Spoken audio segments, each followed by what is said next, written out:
No coração da Britânia, em uma era de trevas e lendas, um rei surgiu para unificar uma terra dividida pela guerra e pela discórdia. Arthur Pendragon, filho de Uther Pendragon, provou seu direito ao trono ao realizar o feito impossível: libertar a espada Excalibur da pedra que a aprisionava, cumprindo a profecia de que apenas o verdadeiro rei da Inglaterra poderia violá-la. Seu reino, Camelot, tornou-se um farol de esperança e justiça, um lugar onde a virtude e a honra eram os pilares da sociedade. No centro deste ideal estava a Távola Redonda, uma mesa mágica criada pelo feiticeiro Merlin para que nenhum cavaleiro se sentasse à sua cabeça, simbolizando que todos eram iguais em dignidade e valor perante o rei. Esta não era apenas uma corte, era uma fraternidade destinada a buscar a verdade e proteger os fracos. Os cavaleiros da Távola Redonda não eram meros guerreiros. Eram a encarnação de um código de conduta que transcendia a lealdade feudal. Coragem, lealdade, honestidade, generosidade e compaixão eram suas armas tão importantes quanto suas espadas. Eles juraram não apenas servir o rei Arthur, mas buscar ativamente o Santo Graal, o cálice usado por Cristo na última ceia, a relíquia suprema que traria pureza e cura para um mundo corrompido. Esta busca não era por glória pessoal, mas pela redenção coletiva. Entre seus membros mais ilustres estavam Sir Lancelot, o mais habilidoso e leal, cujo amor proibido pela rainha Guinevere semearia as sementes da destruição. Sir Gawain, famoso por sua cortesia e força sobrenatural ao meio-dia. E Sir Galahad, o mais puro de coração, destinado a encontrar o Graal. A busca pelo Santo Graal tornou-se a missão definitiva da Távola Redonda, uma jornada que testou não apenas a força física dos cavaleiros, mas sua devoção espiritual e pureza moral. Era uma busca que só poderia ser concluída por um cavaleiro sem mácula, cujo coração estivesse livre de pecado e vaidade. Muitos partiram, mas poucos retornaram, e muitos falharam, sucumbindo a tentações, ilusões e provações mortais. Sir Galahad, acompanhado por Sir Percival e Sir Bors, foi o único considerado digno de finalmente contemplar o Graal em toda a sua glória, uma experiência tão avassaladora que ele ascendeu aos céus logo após. O Graal desapareceu então da terra, sua missão cumprida. O amor proibido entre Lancelot e Guinevere foi a raiz da queda de Camelot. A traição não foi apenas pessoal, mas uma fractura no próprio código de honra que sustentava a Távola Redonda.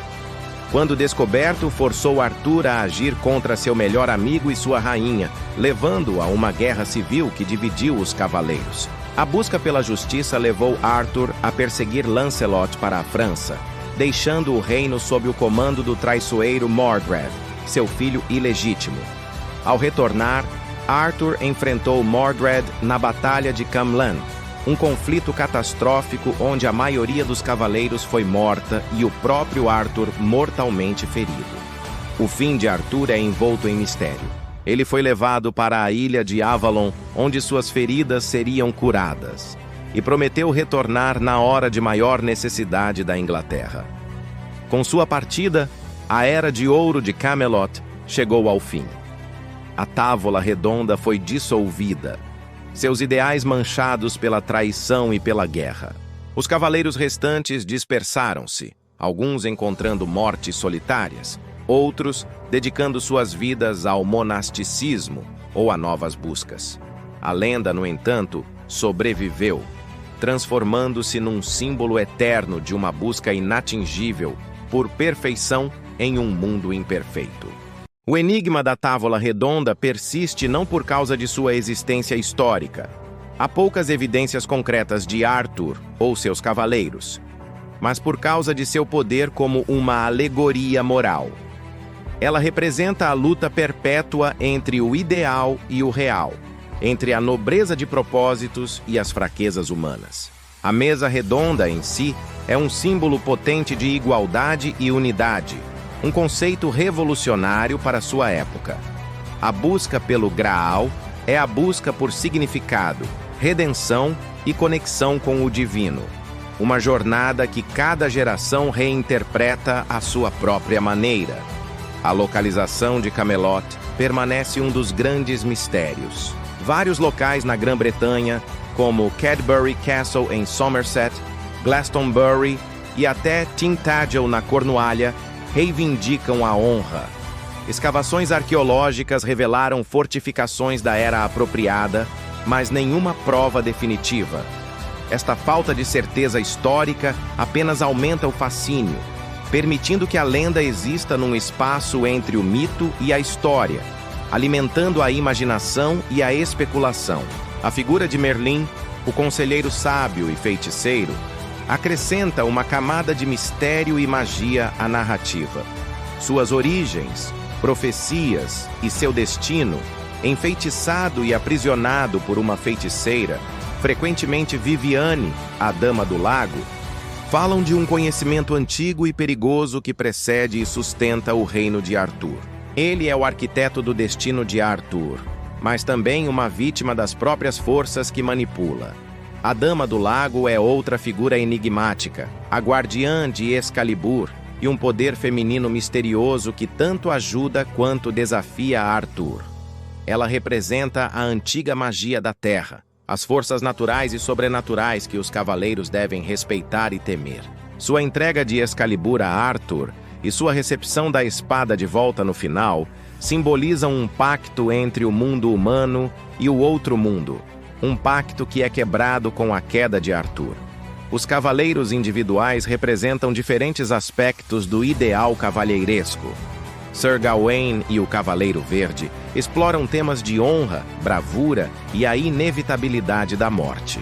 A história de Sir Tristan e Isolda ecoa o romance trágico de Lancelot e Guinevere, mostrando o conflito entre o amor e o dever. Cada cavaleiro, com suas próprias histórias e falhas, contribui para o rico mosaico da lenda, mostrando que a perfeição é inatingível, mas a busca por ela é nobre. A cristandade é um pano de fundo fundamental. A busca pelo Graal é inerentemente uma busca cristã, e os cavaleiros são frequentemente retratados como campeões da fé. No entanto, a lenda também está repleta de elementos pagãos: Merlin, a Dama do Lago, espadas mágicas e terras encantadas. Esta fusão reflete a própria história da Britânia, onde as tradições celtas antigas se fundiram com a nova fé cristã, criando uma mitologia única e poderosa. O traidor Mordred, seja como filho ou sobrinho de Arthur, personifica a discórdia e a ambição que corroem os ideais mais elevados. Sua traição não é apenas política, é um pecado contra a família e a ordem natural, um prenúncio de um mundo onde a lealdade e a honra são sacrificadas pelo poder. Sua morte nas mãos de Arthur e a ferida mortal que ele inflige no rei é o clímax trágico da queda de Camelot. A espada Excalibur é mais do que uma arma, é um símbolo de soberania legítima, poder e responsabilidade. Sua origem mágica, forjada em Avalon e dada a Arthur pela Dama do Lago, e seu destino final, devolvida às águas após a morte de Arthur, enquadram o reinado de Arthur como um evento único e mágico, um momento de graça que não pode ser repetido ou sustentado. A busca pelo Santo Graal é a busca espiritual central. Mais do que um objeto físico, o Graal representa a presença de Deus, a graça divina e a pureza inatingível. O facto de apenas Galahad, o perfeito, poder alcançá-lo, sugere que a salvação ou iluminação total está além da maioria dos humanos, que devem contentar-se com a busca, não com a posse. A localização do Graal, se é que alguma vez existiu, é um mistério ainda maior do que o de Camelot. Associado a Glastonbury, a Jerusalém ou até a lugares mais exóticos, o seu desaparecimento simboliza a perda da inocência e da conexão direta com o divino. A sua busca reflete um anseio humano universal por regressar a um estado de graça perdido. O papel das mulheres na lenda é complexo e crucial. De Guinevere, cujo amor destrói um reino. A Morgana Le Fay, a meia-irmã feiticeira de Arthur que oscila entre a cura e a destruição, e a Dama do Lago, detentora de poder misterioso. As mulheres são frequentemente as portadoras do destino, do amor e da magia que impulsionam a ação e desafiam o mundo masculino da cavalaria. A round table itself, as a physical object, disappears from the legend after Arthur's fall. Its fate is unknown, symbolizing that the ideal of equality and unity it represented was shattered and lost, waiting to be rediscovered or recreated in a future age. It becomes a ghost, a memory of what could have been. A lenda arturiana foi adaptada e readaptada ao longo dos séculos, desde os romances medievais de Chrétien de Troyes até Le Morte d'Arthur, de Thomas Malory, e as interpretações modernas no cinema e na literatura.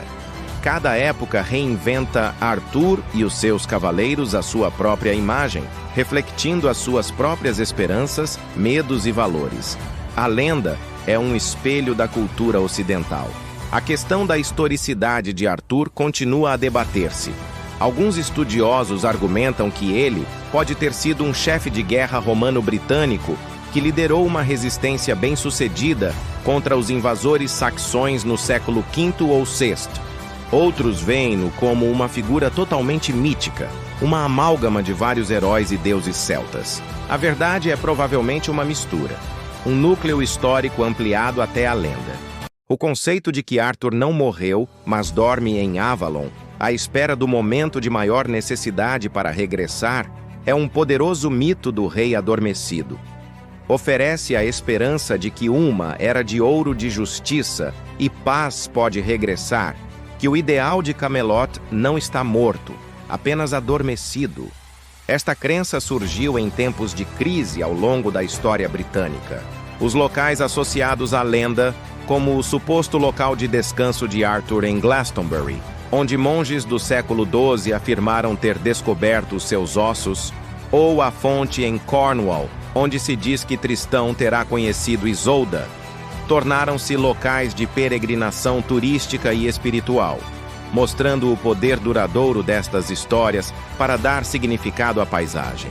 O Código de Cavalaria dos Cavaleiros da Távola Redonda, embora idealizado, influenciou profundamente o conceito medieval e moderno de conduta honrosa, influenciando até as noções ocidentais de gentlemanly behavior.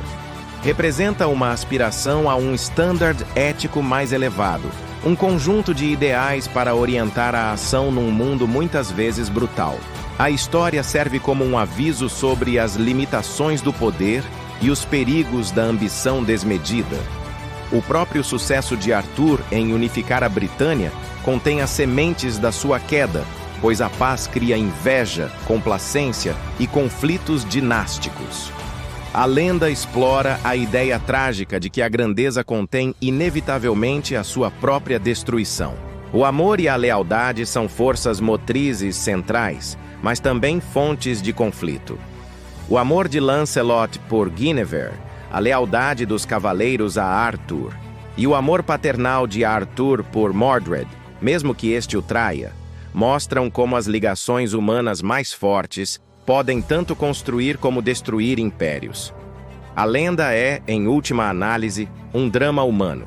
O fim da Távola Redonda marca o fim de uma era mitológica e o início de um tempo mais sombrio e histórico, muitas vezes associado à invasão saxônica.